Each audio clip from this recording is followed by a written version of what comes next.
हमारी दुनिया में पहले डायनासोर राज करते थे। इन विशालकाय विचित्र डायनासोर ने 14 करोड़ सालों तक धरती पर राज किया।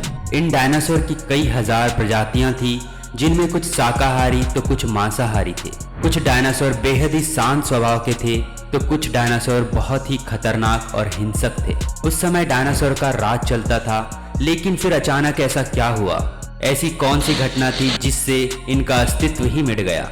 आइए जानते हैं डायनासोर का अंत कैसे हुआ। वीडियो शुरू होने से पहले आप सभी से एक अनुरोध है, अगर वीडियो पसंद आए तो वीडियो को लाइक और चैनल को सब्सक्राइब अवश्य करें और बेल आइकन जरूर दबाएं, जिससे आपको ऐसे ही महत्वपूर्ण और रोचक वीडियोस की जानकारी मिलती रहे। डायनासोर के बारे में जानने के लिए हमें करोड़ों साल पीछे जाना होगा और डायनासोर के अंतिम समय को करीब से देखना होगा। आज से लगभग 6.5 करोड़ साल पहले मौसम बिल्कुल सही था। डायनासोर के चीखने की आवाजें आती रहती थी। आज से 10 करोड़ साल पहले एक एस्टेरॉइड का टुकड़ा जो सुदूर अंतरिक्ष से आ रहा था, वह मंगल और बृहस्पति के बीच बने क्षुद्र अक्ष ग्रह अक्ष में घूम रहे एक विशाल एस्टेरॉइड से जा टकराता है और टकराव के कारण उस एस्टेरॉइड की दिशा बदल जाती है और वह क्षुद्र ग्रह अक्ष से निकलकर सीधे पृथ्वी की ओर बढ़ने लगता है। यदि यह एस्टेरॉइड पृथ्वी के उपग्रह चांद से टकराता तो शायद डायनासोर का अंत ना होता, लेकिन कुदरत को कुछ और ही मंजूर था। इसीलिए यह बड़ा एस्टेरॉइड चांद के बहुत नजदीक से निकल गया। जब यह पृथ्वी के वातावरण के संपर्क में आया तो इसकी रफ्तार बहुत तेज हो गई। पृथ्वी के वायुमंडल में आते ही घर्षण की वजह से यह खतरनाक आग के गोले में बदल गया। इसकी चमक के कारण यह जीव इसे देख नहीं पा रहे थे, लेकिन इसकी गर्मी को महसूस कर रहे थे। कुछ देर बाद यह एस्टेरॉइड मेक्सिको की खाड़ी के पास जमीन से टकराता है और 35,000 डिग्री सेंटीग्रेड की ऊर्जा वाला एक भयानक विस्फोट होता है। टकराव से 16 मिनट 40 सेकंड बाद धरती के अंदर चारों तरफ 11.1 तीव्रता की भूकंपीय तरंगे उठने लगी, जिस कारण समुद्र में विशालकाय लहरों का निर्माण हुआ और सुनामी की लहरें चारों तरफ बढ़ने लगी। इन तरंगों के कारण सभी सक्रिय ज्वालामुखी दहक उठे, जिससे डायनासोर का विनाश शुरू हो गया। इससे रेडिएशन की मात्रा इतनी बढ़ गई कि इसके 800 किलोमीटर के संपर्क में आने वाले सभी जीव जलकर राख हो गए।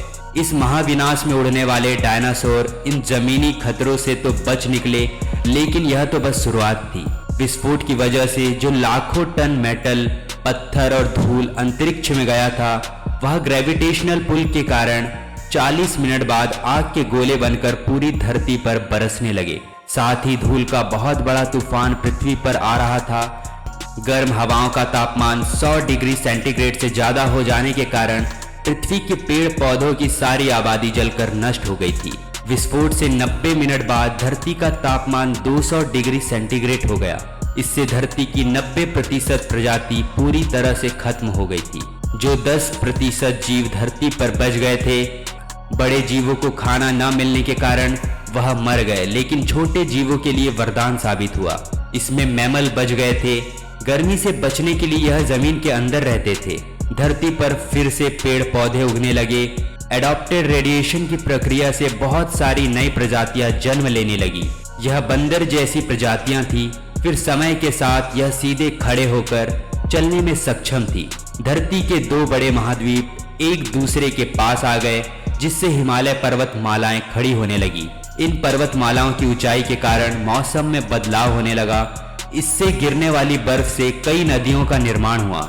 हमारे पूर्वज कहे जाने वाले पैरोला से ही हमारे परिवार की शुरुआत हुई। यह पेड़ों पर रहते थे। बाद में यह कुछ गोरिल्ला में तो कुछ इंसान में विकसित हुए। फिर जंगल सूख जाने से यह जमीन पर भोजन की तलाश में आ गए। फिर उन्होंने 2 पैरों पर चलना शुरू किया। फिर होमो हैबिलियस ने पत्थर को हथियार के रूप में इस्तेमाल किया।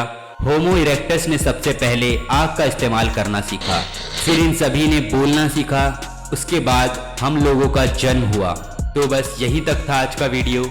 हमारे द्वारा दी गई जानकारी आपको कैसी लगी, कमेंट सेक्शन में जाकर अपनी राय अवश्य दें। आपका हर कमेंट हमारे लिए बहुत महत्वपूर्ण है। मिलते हैं एक और नए वीडियो के साथ, तब तक के लिए बी सेफ। जय हिंद, धन्यवाद।